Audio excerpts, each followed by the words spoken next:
It's Wednesday, April 12th. This is News 8 Now. I'm Jonathan Fong. Well, we've got to start with the weather. It feels like June and April today, but cooler temperatures are moving back into the area. We have meteorologist Andrew Stutzky here with the latest on your forecast. Hey there, Jonathan. Yeah, we do have very dry conditions continuing, very warm and windy as well. That's why we have a fire weather warning that goes through this evening. What that means is you shouldn't be burning anything outside that can quickly create a fire that will spread out of control in just moments. So avoid outdoor burning today. We will likely see another one of these for tomorrow. So we made it into the 80s. We're back down into the 50s tonight. So get those windows open. Allow some of that cool air to come back inside your house or your apartment, wherever you may be living. Back into the 80s for us tomorrow with a mostly sunny sky and likely probably going to see another fire weather warning. We will see improving conditions though when you'll be able to burn outside and have it be much safer. You can track that right now by tapping the News 8 or the Storm Track 8 app on your smartphone. Jonathan? Thanks, Andrew. This month is Sexual Assault Awareness Month, which is why a local nonprofit wants to bring more awareness to resources for victims.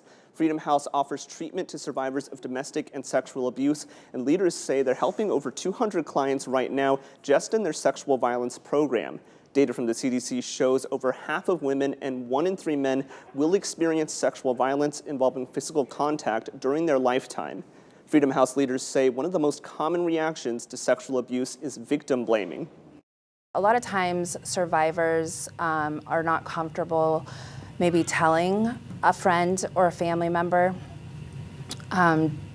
For whatever reason, there's multiple reasons why they might not, but the number one thing is, as a survivor, is the support that you can receive to begin your healing and also know how to get through it. You can report abuse by calling 911 or the National Domestic Violence Hotline at 1-800-799-7233. We'll have these numbers located on our website, WQAD.com. Iowa is now the first state to no longer report positive cases of COVID-19. That's because the state public health emergency ended at the first of this month. Without data from Iowa, the entire state shows up as blue or low transmission. Linn County Public Health says this isn't entirely accurate, but some reported data shows COVID is low in other areas. Workers at 3 universities in Illinois are now on strike. Educators at Governor State University joined Eastern Illinois and Chicago State on the picket lines. Union members at Governor State called for a strike last week after a bargaining session ended with no deal. They're asking for a pay raise and have been at the table for more than a year.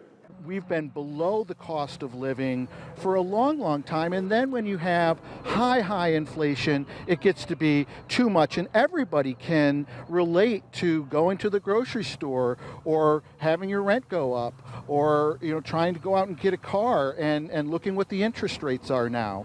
And so we are under those same kinds of conditions of living, and we just want a fair cost of living adjustment.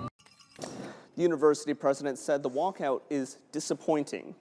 Now, at the same time, negotiation attempts continue for the Eastern Illinois University administration and union faculty members. They walked off the job earlier this week, but while they're meeting at the bargaining table, students aren't meeting for class. Eastern Illinois union faculty members said they're doing all they can to avoid students missing class time.